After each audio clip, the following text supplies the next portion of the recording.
था ना पुराना, वो डैम के पीछे था। अच्छा। डैम देखा ना आपने? हाँ। उसके पीछे महाराष्ट्र लग जाता है। 5 किलोमीटर के बाद महाराष्ट्र लगता है। महाराष्ट्र। हाँ, हाँ। वो महाराष्ट्र में डैम था। ये डैम ये डैम बनने के बाद ये मंदिर पूरा डूब गया। तो फिर मंदिर में 90 में मंदिर को इधर लेके आए। तो मंदिर अभी नीचे में। हाँ, पूरा जलमग्न है। ऐसा ही। हाँ, ऐसा ही पूरा, ऐसा ही स्ट्रक्चर पूरा, जैसे मूर्ति है वैसी मूर्ति है। वहीं पे एक मूर्ति के साथ छेड़खानी नहीं किया। तो वो मूर्ति उठा के ले आया है। कुछ नहीं उठाया। वहां पे दो शिवलिंग थे, उसमें से एक शिवलिंग जो था, जो पांडवों ने स्थापित किया था, वो लेके आ गए। पर जो मूल शिवलिंग था, जिसकी महादेव जी ने स्वयं स्थापना किया था अपने त्रिशूल से, उसको वहीं पे रहने दिया, वो निकला ही नहीं। देखिए इसका कथा कैसा है वो भी बताता हूँ। देखिए नर्मदा तट के अंदर 3 जो जगह है, तीर्थ है, वहाँ पे जाना जरूरी है। वहाँ पे नहीं गए तो फिर परिक्रमा मानी जाती नहीं है। कि पहला तो कि यन्मूले तु महेश्वरी विजयते श्री सिद्धनाथस्तदा। जो विजय की कामना लेके, कोई संकल्प लेके व्यक्ति विशेष निकला है परिक्रमा में, तो उसको 3 जगह पे जाने का अनिवार्य बोला है। तो कि कौन सा? तो यन्मूले तु महेश्वरी विजयते श्री सिद्धनाथस्तदा। सिद्धनाथ हरदा निमावर में जो नाभि स्थल है माता का, नाभि यानी ये जो पेट के बीच में पड़ती है वो नाभि स्थल है, वो माता का वहां पे निमावर में, सिद्धनाथ के बीच। कावेरी परिवेष्टितो गदित ओंकारो परे चावृता। जो कावेरी है, वो जो नर्मदा और कावेरी का संगम है, वो ओंकारेश्वर में पड़ता है। वहां जाना जरूरी है, वो त्रिवेणी संगम पे। हाँ, कोई बात नहीं। कावेरी परिवेष्टितो गदित ओंकारो परे चावृताम मध्य ने पीछे, वहां पे कंठ स्थान है माता का। कावेरी और त्रिवेणी के बीच में कंठ स्थान है। तो के बीच में क्या आया? तो के मध्य ने पीछे शूल पाणी सहिता पश्चात भागे स्थिता सर्वे ताम भजताम अभिष्ट फलदा।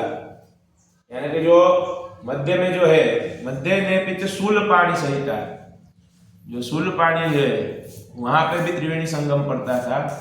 वहां पे कौन सा पड़ता था? देवगंगा, भानुमती और नर्मदा का। क्योंकि मध्य ने पीछे शूल पाणी सहिता, वो माता का हृदय स्थान कहलाता है।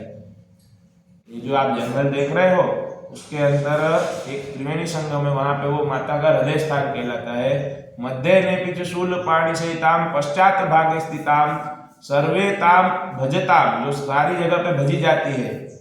अभिष्ट फलदा, जो अभिष्ट फल देने वाली माता है, वो 3 जगह पे जाके प्रसन्न होती है। ये 3 जगह का अनिवार्य बोला गया है पूरी परिक्रमा में। इसमें से एक भी जगह चूकते हैं तो परिक्रमा, नर्मदा परिक्रमा मानी जाती नहीं। अच्छा, ये तो अपन ने नर्मदा पुराण की बात करी, और ये मंदिर का इतिहास क्या है? तो कि ब्रह्मा का पुत्र मदान, मदान का पुत्र अंधक एक राक्षस था, जिसने घोर तपस्या किया। ऐसी तपस्या, एक पांव पे खड़े रह के वायु भक्षण किया, जिसके चलते उसके मस्तिष्क में से धुआं निकलने लग गया। पूरी पृथ्वी अंधकार में आ गई और सारे देवता घबरा गए कि ऐसी घोर तपस्या में कौन लीन है। तो देखा तो भाई ये अंधक इतनी घोर तपस्या कर रहा है, तो सारे देवतागण महादेव जी के पास पहुंच गए, हे भोलानाथ, तो कोई अनुचित वरदान मत दे देना, कोई गलत वरदान मत दे देना उसको, क्योंकि जब जब आपने असुरों को वरदान दिया है तब तब हम देवताओं को भुगतना पड़ा है। कि महादेव जी हंस के बोले कि देखो, तुम सबसे, उसकी तपस्या जो है वो श्रेष्ठ है, वो जो मांगेगा मुझे उसको वो देना पड़ेगा। सारे देवतागण घबरा गए। इंद्र बोले मेरा इंद्रासन चला जाएगा, कुबेर बोले मेरा भंडार चला जाएगा। सारे देवताओं में हड़कंप मच गया। सभी देवतागण घबरा गए। समय अंदर महादेव जी प्रकट हुए। महादेव जी ने पूछा अंदर को कि हे अंदर, तुझे क्या चाहिए? अंदर बोला कि हे महादेव, अंदर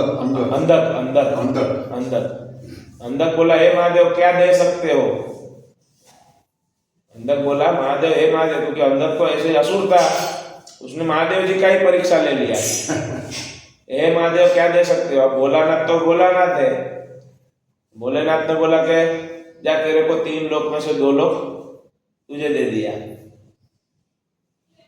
अंधक के मन में कुछ और चल रहा था।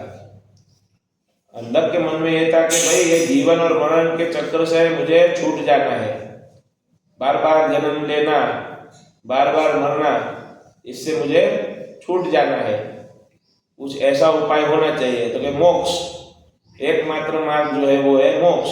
अच्छा, मोक्ष कहाँ से कैसे मिलता है? कि 2 चीजें बताई गई है पुराणों में।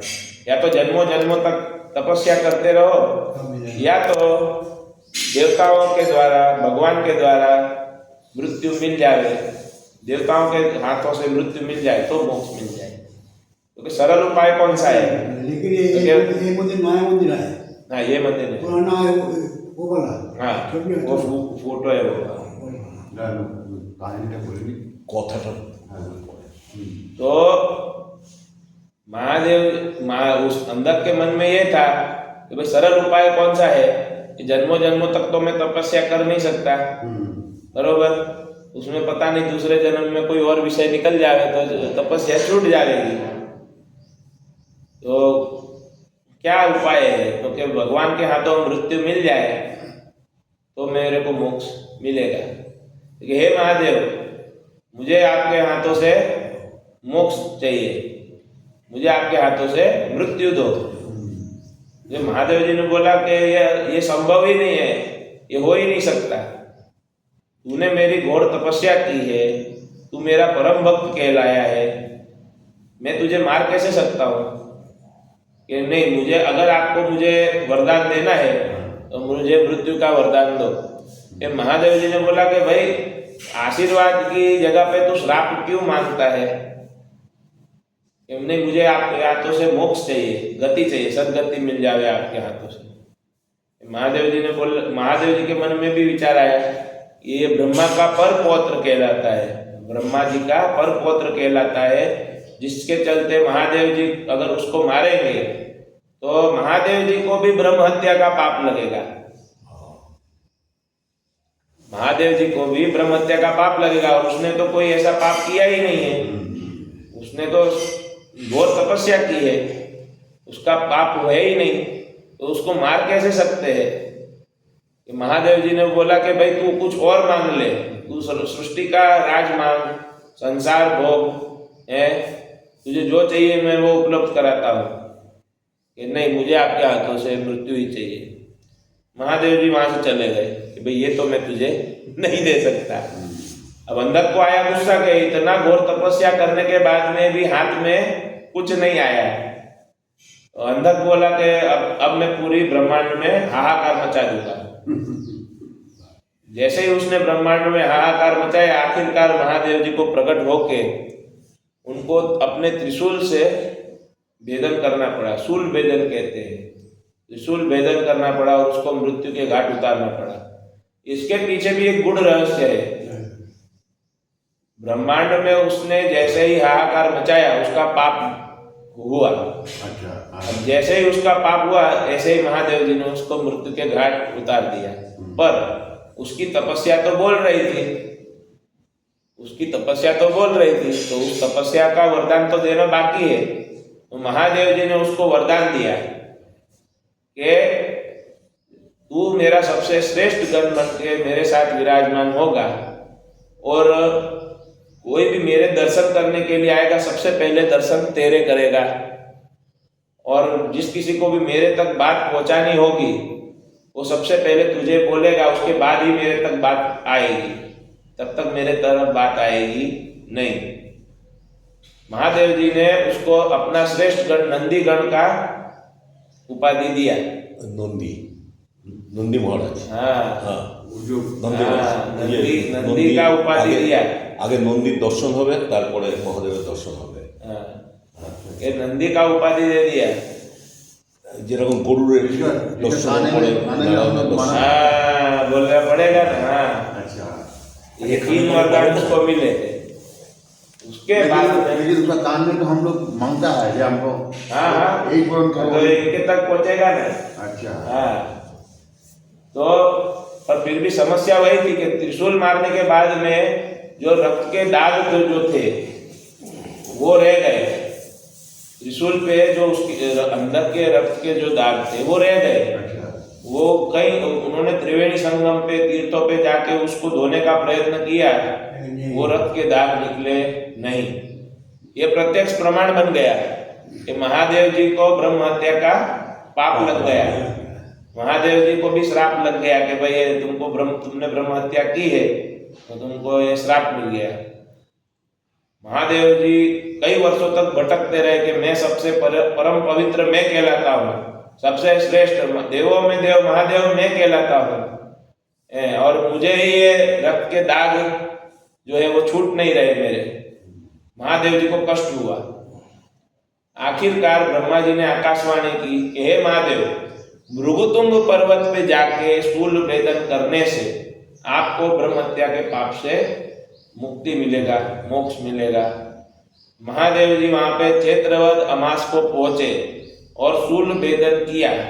जैसे ही शूल भेदन किया वहां से जो शिवलिंग जो था वो पूरा, पहले तो भृगुतुंग पर्वत पूरा पाताल लोक में चला गया और पाताल लोक में जाने के बाद में पूरा शिवलिंग प्रकट हुआ, जिसे कहाँ पर हो? भृगुतुंग पर्वत, ये डैम के 5 किलोमीटर पीछे। अच्छा।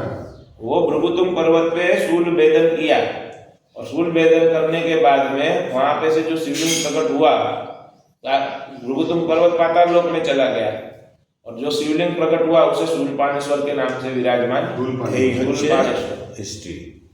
अच्छा, ये तो मैंने आपको बताया पुराणों में जो लिखा है। स्कंद पुराण में लिखा है कि तीर्था नाम परमम तीर्थम तक्षमस्व नराधिपा रेवाया दक्षिणे कूले निर्मितम शूलपाणिना। जो तीर्थों में तीर्थ कहलाता है, जो परम तीर्थ है और जो माँ रेवा यानी नर्मदा के दक्षिण तट पे स्थित है, उसे शूलपाणेश्वर के नाम से विराजमान किया गया है। इति स्कंदे रेवा खंडे मार्कंडे उवाच।